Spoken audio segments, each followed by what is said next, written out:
कहेगा वो तुझे करना होगा, अगर नहीं कर सकता है तो कहना मत, कहना मत।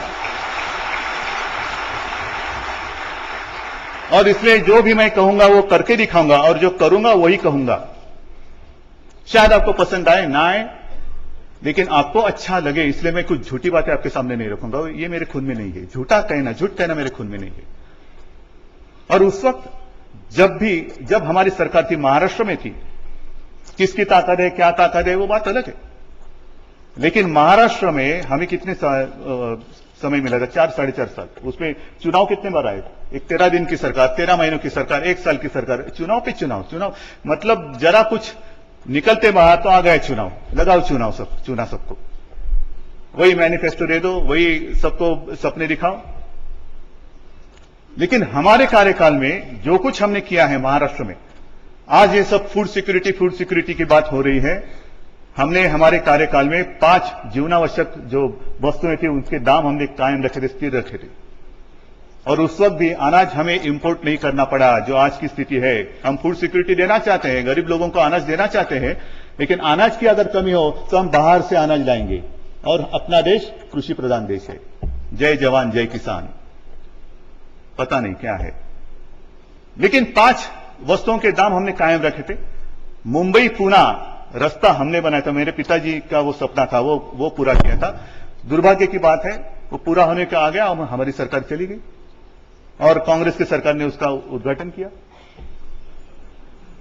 बहुत सारी बातें ऐसी हुई। मुंबई में फ्लाईओवर्स बनाए।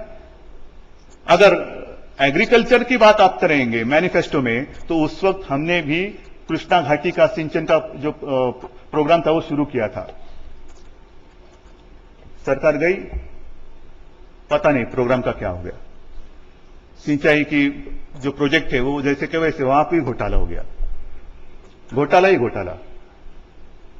और इसलिए मैं कहता हूं कि हम जो भी कहते हैं वो करके दिखाते हैं। और आपका विश्वास हम पर नहीं होता तो मेरे लिए और राजनाथ जी के लिए, प्रधानमंत्री जी के बाद आप यहां नहीं बैठते।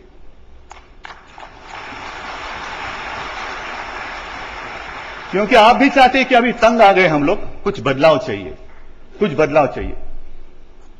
ऐसा क्यों होता है? हर साल बजट के दिन सारे लोग सांस रोककर बैठते, क्या होगा कुछ पता नहीं, क्या होगा कुछ पता नहीं, किसकी कीमत बढ़ेगी, क्या होगा, पॉलिसी का क्या होगा। हर साल पॉलिसी क्यों बदलनी पड़ती है? ऐसे नहीं हो सकता कि चलो सबको मिलकर। ये डायलॉग जो है राजकुमार जी, मैं तो मानता हूं ये डायलॉग सिर्फ आज के दिन का नहीं होना चाहिए। ये एंटरटेनमेंट प्रोग्राम नहीं होना चाहिए कि आपको कुछ अच्छी पिक्चर नहीं लगी दिल्ली में तो चलो क्या करें, राजनाथ जी और उद्धव को बुलाओ, एंटरटेनमेंट करेंगे। ये एंटरटेनमेंट का प्रोग्राम नहीं होना चाहिए। अब हमारी सरकार तो आने वाली है, सरकार आने के बाद भी आपका संवाद आपके साथ हमारा जारी रहेगा। कुछ पॉलिसी बनानी होती है तो सबको ले लो ना साथ में। शेखर जी, आपने जो बात कही कि जो राजनीतिक पार्टियां हैं एक दूसरे को दुश्मन की नजर से देख रहे हैं, क्यों? क्योंकि सबको कुर्सी चाहिए। देश का हित किसके मन में नहीं है? मैं किसके लिए काम कर रहा हूं? सब लोग के मन में मेरा क्या होगा, मेरा क्या होगा, मेरे बाल बच्चों का क्या होगा, यही बस मन में है। मैं कहता हूं हमें सरकार चाहिए, वो देश के लिए चाहिए, मेरे लिए नहीं चाहिए, देश के लिए चाहिए। खुलेआम मैं दिन दहाड़े देख रहा हूं मेरा देश जो है दिन ब दिन नीचे जा रहा है। रोज नए नए संकट आ रहे हैं, किसी के पास उत्तर नहीं है, सिर्फ सवाल। शेखर जी, आप क्या पूछेंगे? सर्वसामान्य जनता है, उसके मन में जो सवाल है उसके लिए किसी के पास जवाब नहीं है। भले आप सवाल पूछेंगे, हम तो राजनीतिक जवाब दे देंगे, लेकिन हम जो कह रहे हैं, जो लैंड एक्विजिशन की बात आप कह रहे हैं, हमारा दोहरा कर्तव्य होता है। हमें खेती भी चाहिए, हमें इंडस्ट्री भी चाहिए। और अच्छा राजनेता का काम वही है कि दोनों का बैलेंस करे। ऐसे नहीं कि आपको अच्छा लगे इसलिए मैं कहूंगा लैंड एक्विजिशन कैसे नहीं होता है, मैं करा के देता हूं, नहीं हो सकता इसे। इंडस्ट्री चाहिए, लेकिन उपजाऊ जमीन अगर छीनने की कोशिश की जाएगी तो संघर्ष होने वाला है, विरोध होने वाला है।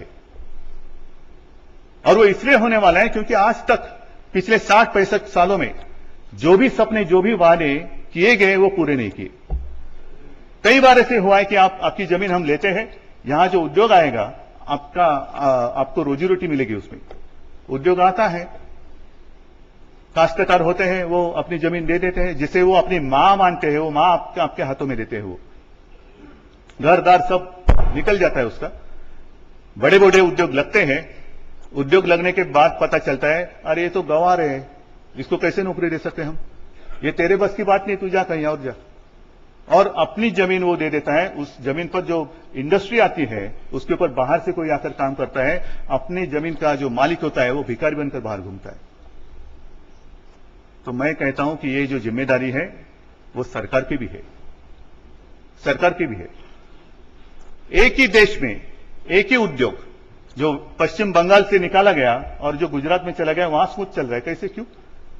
नैनो की जो फैक्ट्री है पश्चिम बंगाल से चली गई, उसको निकाला गया, लेकिन गुजरात में चल रहा है। वो इसलिए चल रहा है क्योंकि नीति, एक पॉलिसी होती है, कहां ये उद्योग कहां आना चाहिए। ठीक है, मैं मानता हूं कि सारी की सारी बंजर जमीन नहीं मिल सकती, कुछ ना कुछ उपजाऊ जमीन भी उसमें आएगी, लेकिन उसके लिए लोगों के साथ एक डायलॉग होना चाहिए कि भाई आ जाओ, फिर ये यहां क्या होना चाहिए, ये ऐसे ऐसे होने वाला है, तेरे परिवार से तेरा बेटा है, तेरी बेटी है, चल हम यहां एक कोर्स शुरू करते हैं, वहां उसको ट्रेनिंग देते हैं, बाद में उसी को नौकरी मिलेगी और वो भी परमानेंट नौकरी मिलेगी। करो, लोगों के मन में विश्वास पैदा करो। कोई नहीं चाहता, रोजी रोटी नहीं चाहिए ऐसे कहने वाला कोई मैंने तो आदमी नहीं देखा। शायद वो डेमोन्स्ट्रेशन के लिए बैठा होगा, मैं आज मुझे रोटी नहीं चाहिए, तो हो सकता है, लेकिन कॉमन मैन तो मैंने इसे देखा नहीं कि मुझे रोटी नहीं चाहिए। और वो इसलिए हो रहा है क्योंकि डायलॉग की कमी है। भले सरकार कुछ भी कहने दो, लेकिन कल की बात है, अपने देश से मित्तल साहब चले गए, उससे पहले पास्को कंपनी चली गई।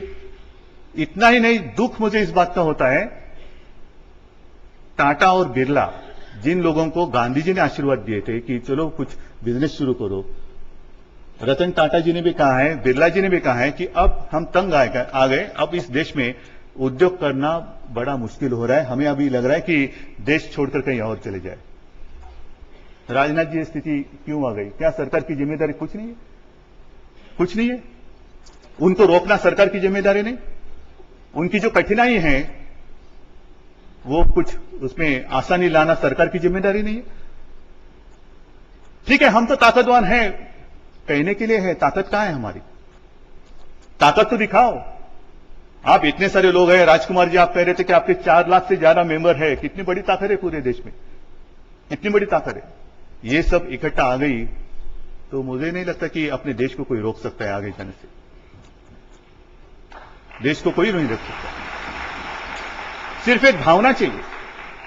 और वो भावना में कैसी भावना चाहिए?